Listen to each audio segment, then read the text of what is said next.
Mixed League de Bowling a conta den Eagle Bowling Palace onde por a mira com team ng mix la ku hobe ng itame vários jogadores de hope experiência itame e grupo de Aruba Bank Challenge sa sige train duro para logra ng meta. O campeonato de bowling Mixed League ya está andando para 13 de mayo. Tanto un jugador femenino como está masculino está haciendo un máximo esfuerzo para tener mejor juega que está posible. Treino de una selección de bowling, Jim Potter, también está jugando de Mixed League. It's always fun to be with friends, enjoy yourself in the sport. Oh, we can talk about our selection of bowling. You all got some tournaments to preparation. Yes, we just got back from a concentration fogueo in Kegel Training Center in Florida with 4 of the Pan Am athletes. And in 2 weeks we go to another tournament in Kegel in preparation for the Pan Am Games Toronto 2015.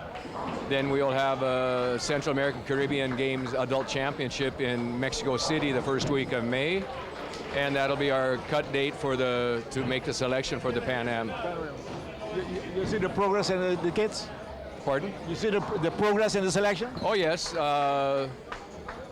They're more stable, a lot more consistent in what they're doing. It's always a changing environment, but they're doing a lot of things better than last year.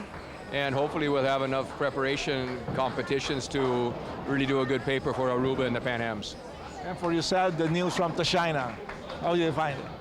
It's absolutely amazing. You know, 3 days ago she was named in the top 8 finalists for Bowler of the Year in the United States universities, which is 8 out of how many thousand. And today she was named to the first team NCAA All-American team, which means they think she's one of the top 5 bowlers in University Bowling in Estados Unidos. So the name of Aruba is getting spread out in the USA. With Camila and her great career she had at Weber, and Tashina starting out and breaking all the records for a rookie bowler, Aruba is turning into a very interesting country for the universities. And the last question, did you see that kids is more interested in bowling now in Aruba? Yes, our selection is very focused, our youth team, and also there's about 30 youth bowlers training every Saturday and Wednesday with Rita, and I'm helping them, and I see a lot more enthusiasm from the children and from their parents. And how do you see this mixed league? Mixed league is always fun, always a good time. You enjoy it? I enjoy it's my passion. Bowling is my